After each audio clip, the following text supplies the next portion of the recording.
All right, so today we are going to be setting up our self-portrait in golden proportions that we learned from Da Vinci. First thing we need to do is make sure you have your paper. Name goes on the back and our number. Again, you're doing yours in pencil. I'm doing mine in marker so that you can see it. Then we're going to turn that paper over. Notice how it is vertical, not horizontal.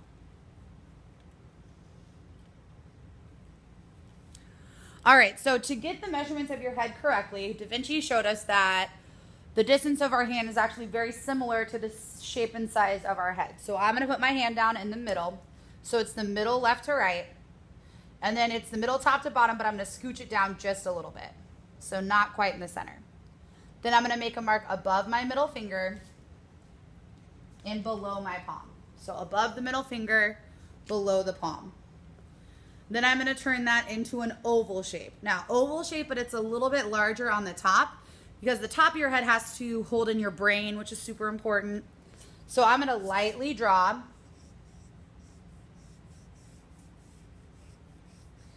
Lightly drawing that egg shape or oval shape. Lightly drawing that. Don't worry about getting it the exact right shape yet.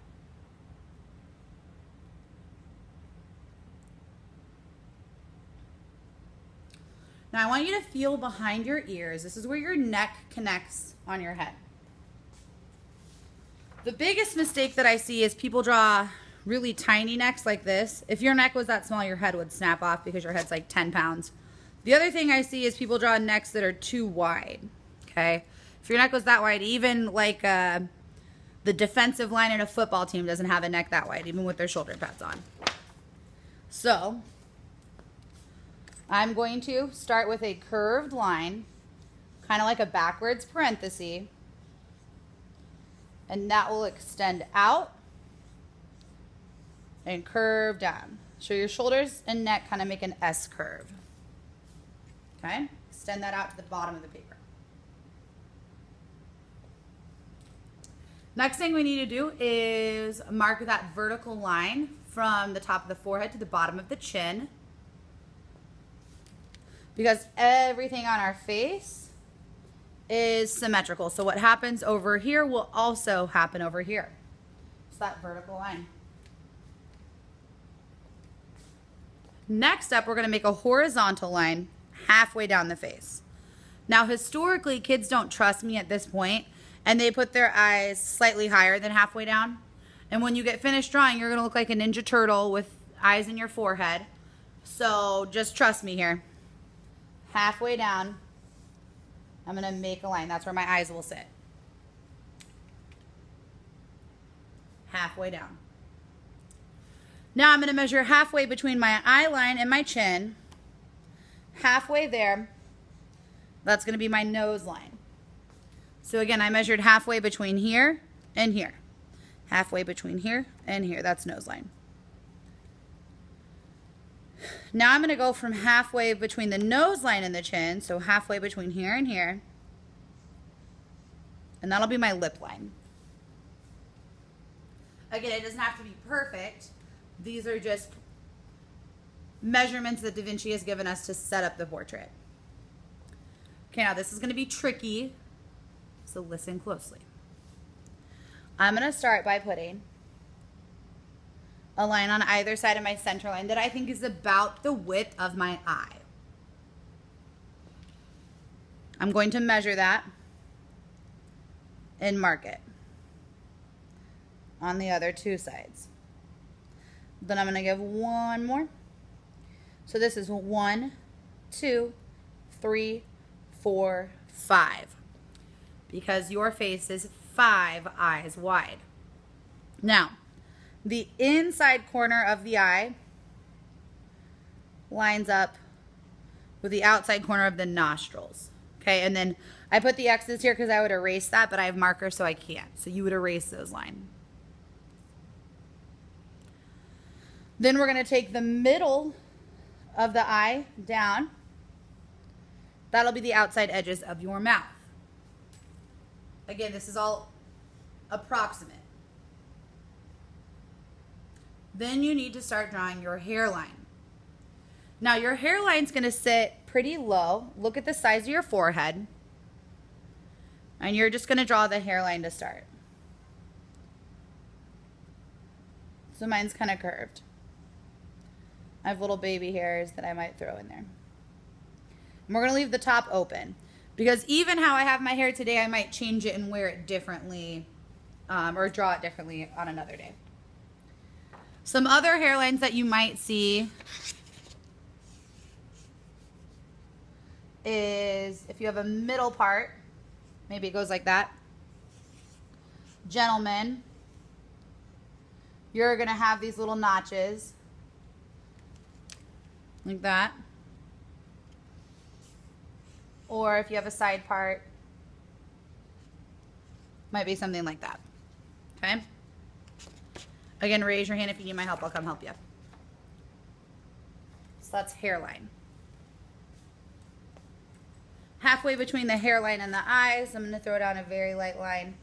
That's about where my eyebrows are going to sit.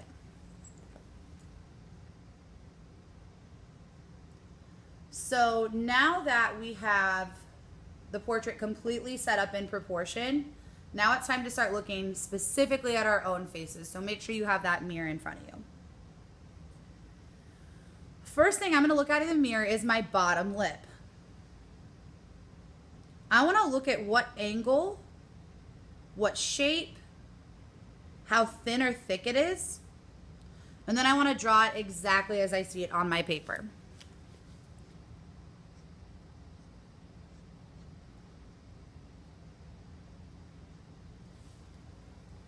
Now I'm sketching it lightly in pencil. You guys are sketching it lightly in pencil.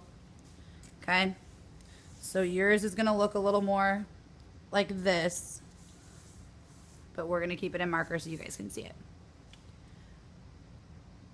Once you get the bottom lip done, we need to start looking at the middle, so in between the top and the bottom lip. And I'm going to look to see if it curves slightly and adjust it. Some people are going to have this shape of bottom lip or that one or even that one. And then some of you on the middle part of your lip are going to have this little diamond shape if your lips don't touch together perfectly. Okay, so we're drawing just the bottom lip and the middle line. Next, you're going to look at your Cupid's bow. And your Cupid's bow is this piece that sits in between like the mountainous parts of your lips. So you're going to look to see, is that a U shape or a V shape? U or V. Then you're going to look at how rounded top lip is and what angle it has to connect to the middle part of your mouth. Okay, so again, looking at Cupid's bow and then angle of the corners of the mouth.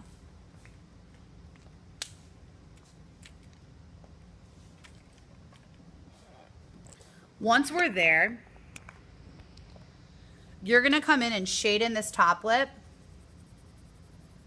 a medium gray tone.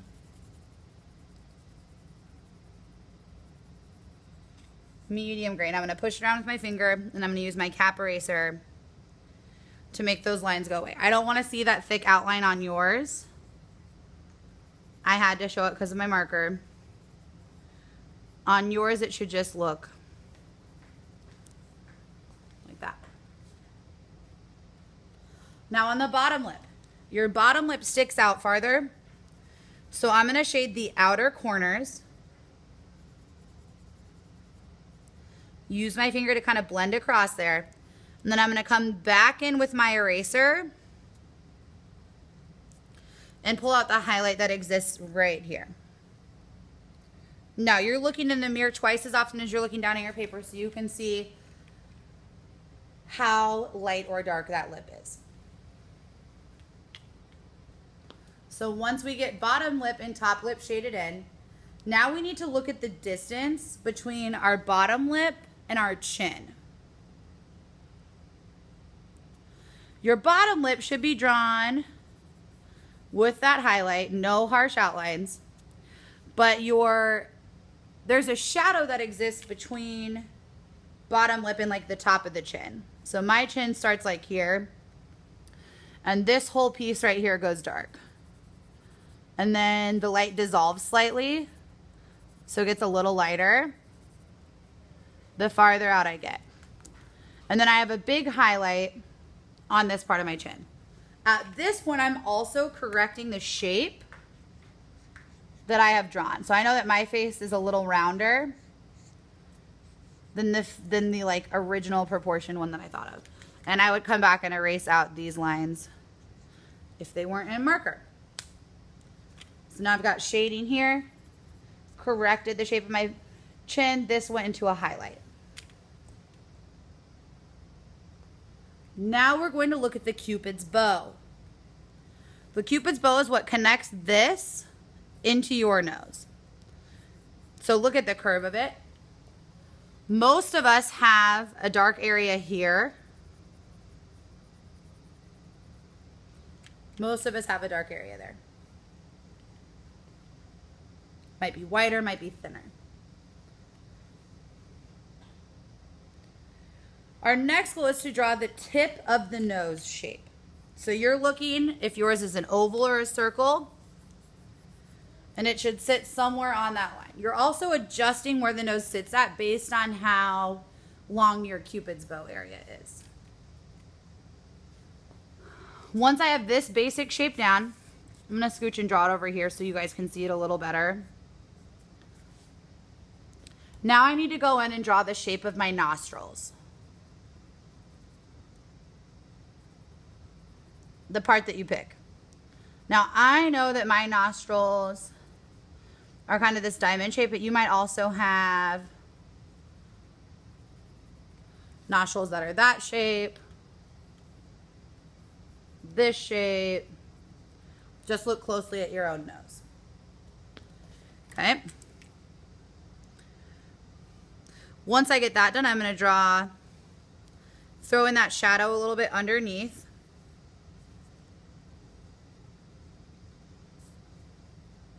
I'm going to look at my outer nostril shape. Outer nostril shape.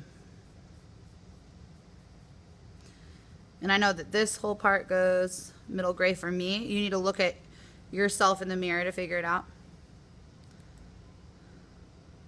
And then this center part usually gets a highlight. You might also have some shading on the inner nostril. Then I'm going to start to carry that shading up the bridge of my nose and out to my eyebrows. So if I'm back here, carrying that shading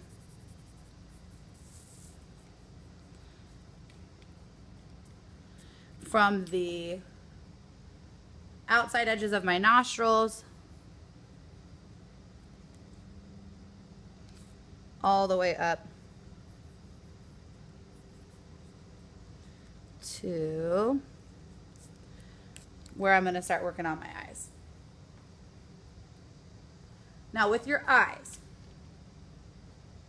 you want to look at the inside corner to start. And the inside corner can have a variety of different rounded or sharp cornered shapes. So again, I'm looking at my eyes and I'm lining them up correctly. At this point, you might scooch them in closer to each other, scooch them out farther. And I want to get the upper lid shape. Once I get that done, I'm going to start erasing these guidelines that I've been using. I can't erase them because mine are in marker, but you should be able to erase yours. So getting the upper eyelid shape. Come in and mark out where the pupil and iris should be. Then you want to get bottom eyelid shape. Bottom eyelid shape. At this point, turn it upside down. Make sure that you have the shapes adjusted well. Proportionally, stuff is falling in the right place. compared to what you see in the mirror when you look at yourself. Now that we're here, we've got this shading that's coming up from the bridge of the nose to help us develop the values along the eyelids. And this is going to stay mostly light. Now I'm going to go into the very center of my pupil. Make sure the shape looks correct, and then you're going to color that in. So if you can't see what I'm doing there, I'm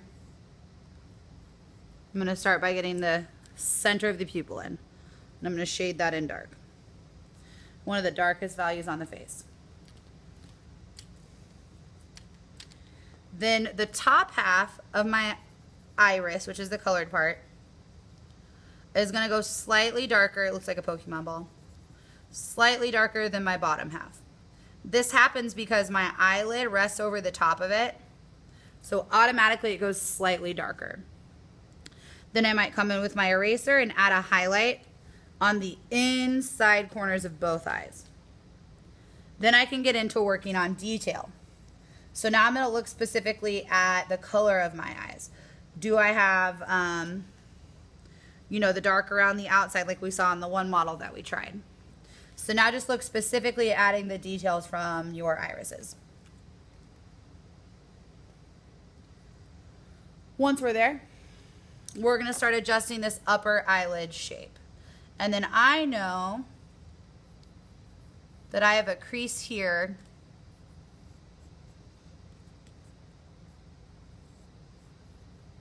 that kind of follows along, like where I would put my eyeshadow at. So I've got that done.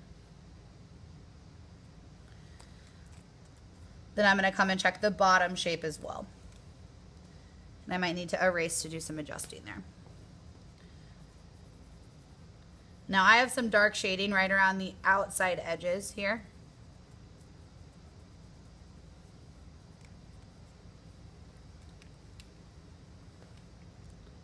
So get that mostly shaded in. And then I've got some shading here that I see. So really just trying to pick out some of those mid-tone values. Once I have eyes shaded, let's zoom in on this guy. To do eyelashes, ladies, you will start, so let's say nose is here, okay? It will curve out from the lash line, and it will stop halfway through. The bottom lashes, even lighter, also still curved. Now for gentlemen, since you're not curling your eyelashes with mascara necessarily, typically we see eyelashes done like that. So they just kind of hang over.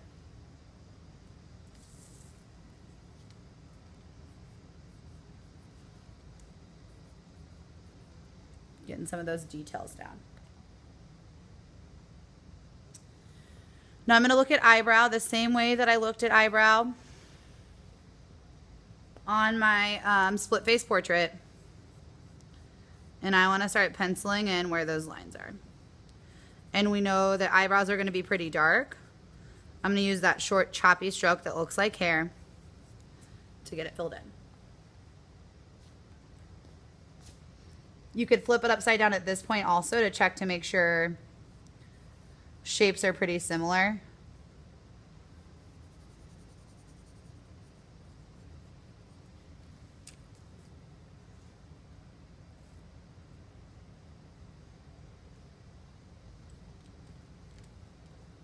All right, now we want to start adding shading overall to the face. And I'm going to be working over on this side so that you can see. Just like we had talked about with our split face portrait, cheekbones are going to go dark, jawline's going to go dark. And again, this is time to really look critically to make sure that it matches the shape of your face. So I'm making mine more rounded. I'm cutting in where I have like a special line on my face. Again, this is easier to do when you can erase out the pencil lines. got that shading going like this in a 3.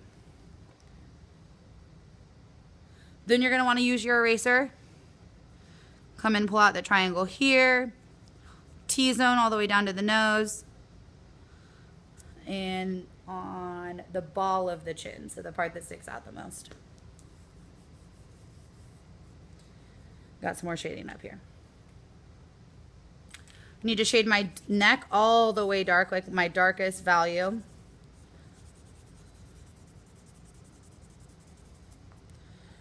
Darkest value down there. And then I'm going to start looking at what kind of clothes I want to be wearing. This does not have to be the clothing that you're in right now. I think it would be important to put on an outfit that you feel most yourself in, or thinking about how you could use your outfit as a symbol. A jersey is going to look different than an evening gown. Okay? So here, if you want to make a collared shirt, you might draw the collar on there. Do the little button up. A V-neck is just going to be a V shape. Crew neck is more curved. Okay, so pick out what type of outfit you want to be wearing. And we'll hold off adding shading and detail to that, but just so that we know where to shade the neck down to.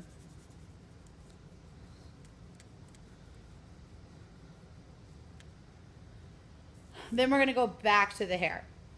So at this point, we just have our hairline done. So you might want to come in and start adding, if your hair is down. I'm going to do my signature look with my hair in my little piggy buns. So I'm just going to get those sketched in lightly. Then I have to take, because my hair is dark, even if your hair is blonde, it's still going to have a medium gray value that you're going to want to set down completely. So this is like we're just coloring in. I don't want to see any open spots, really filling in all this. Pushing it around. I'm going to come in with my cap eraser and pull out the highlights, similarly to how we pulled out the highlights on the hair in the split face portrait.